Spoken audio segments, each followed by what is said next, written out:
what music did your family listen to? What's the first music you remember hearing and loving within your family? Within my family, definitely have to be a lot of R&B, a lot of Mary J. Blige, Aaliyah. I grew up listening to like Michael Jackson a lot. Rap music too? Rap music, yeah, definitely.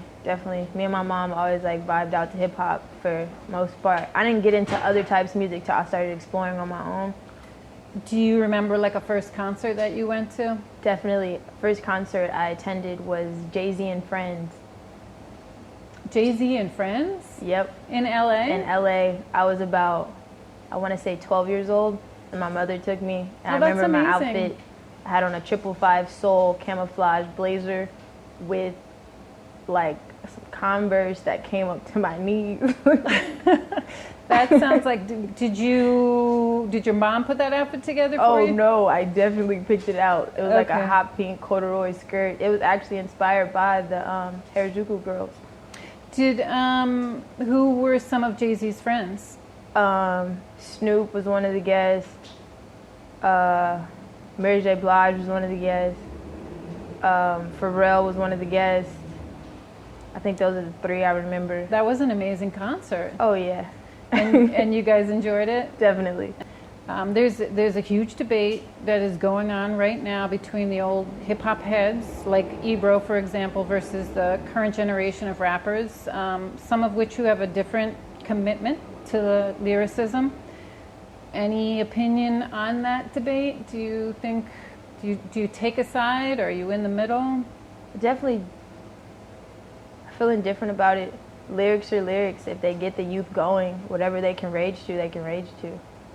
So whether they're simple or whether they're complex, it's all music, and they can get with the times or they can get with the times.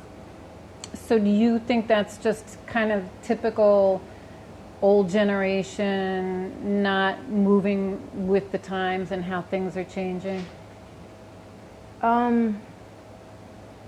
Music is one of those things, it's iconic, whether it's getting made now or whether it was made in the 90s. So if they want to listen to it, they can. If they don't, they still have something else to have as a reference. I definitely think let them live, for sure. Okay. What artists have you been listening to on repeat this summer? This summer, it's definitely been, I listened to a lot of Little Uzi Vert. A lot of? Little Uzi Vert. Okay. And this summer, have to be like The Clash. So yeah. What about, have you gotten a chance to listen to Frank Ocean's new record yet? I heard it. It's Yeah? really good. Yeah, there's some really nice songs. The video too. Oh, his visuals look amazing. Yeah, they really are. What about your Instagram? Is crazy. The comment section is out of control. I was doing some research before this interview, and how do you deal with that? I mean, you're a young person, people having opinions. How do you navigate through that? Honestly, I don't. I mean, if I was this cool and I'm a little bit of like out of this world, they don't know how to respond to me. I don't reply to hate necessarily. I promote pure positivity. Hate's just not cool. That's not the wave. I'm pretty cool. And I mean, if they want to have that a part of their lives, I mean, hater girls will marry hater boys and they'll have hater kids, and the other people will still progress. So, yeah. Yeah, that's probably just to stay positive, I guess, is basically. For sure. It definitely doesn't affect my personal life at all. It doesn't affect my work. I only get better. So, yeah. And I think, too, you mentioned that you don't even, I was surprised to hear you mention on your phone you don't even have the Instagram app or... No, yeah. It's a lot of distraction. So 90% of it I don't see. And then just going back to music, you've toured designed concert merchandise. What do you feel like you learned from that experience that you're now applying to your own entrepreneurial efforts? Definitely stay inspired, for sure. Always keep your eyes open, stay inspired, and truly be yourself, because your truest form of art will come from that. So basically follow your own instincts and all that. For sure. What about how to conduct a business, like staying organized? Like what's kind of your, what did that experience teach you in terms of just how to do business, basically? Definitely try to learn as much as you can on your own instead of outsourcing yourself, because you'll be surprised what's easier for you to actually learn, especially whether designing or whatever business endeavors anyone may be in. Like, absorb as much knowledge as you can, and then whatever is outside of yourself, then you maybe can like seek who can help you, build a team, and work it out. So yeah, definitely like finding your strengths too. So outsource initially as little as possible, basically. For sure, as much as you can do yourself, in the long run, it'll make it a lot easier. Yeah. How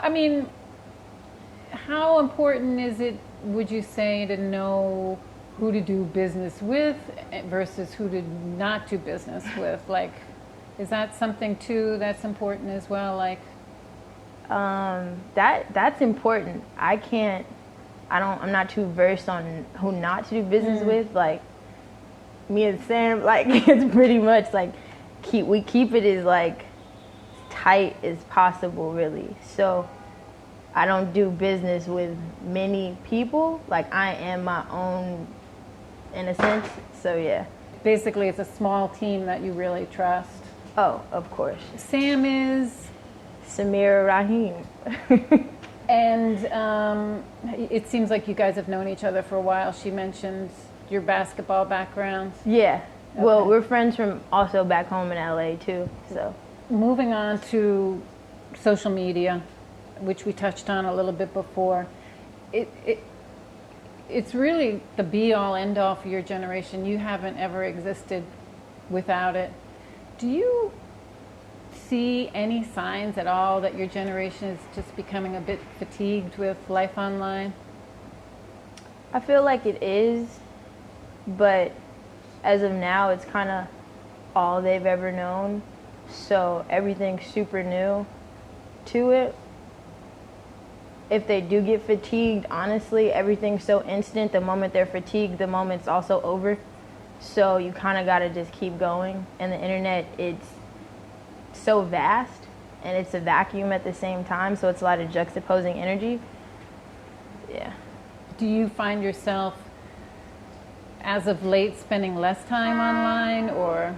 I personally don't view any of my social media. I've really consumed and absorbed in like my personal work and kind of just real life living. Like, I'm not a virtual thing. Like, this is like, we're here, we're speaking. I'd rather do this than online. Right. Like, definitely. Yeah. At the same time, even though there's a lot of criticism about the internet, your generation is super open-minded and accepting. Would you agree with that, basically, versus prior generations? Definitely, for sure. Yeah. So, where do you think there's still work to do, though? Like, where do you think there are places where we still need to be even more open-minded?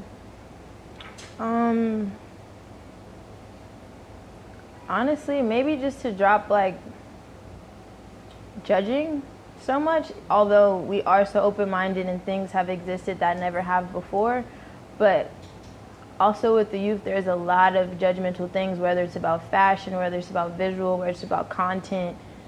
To truly be open-minded and to truly see the positive in anything, and if it truly moves you, let it move you. Don't depend on the next person to feed your opinion for you, because that's like, in our generation, they'll give someone else a voice for their own, and it's almost in a sense of being your own inspiration and following those true intuitive moments.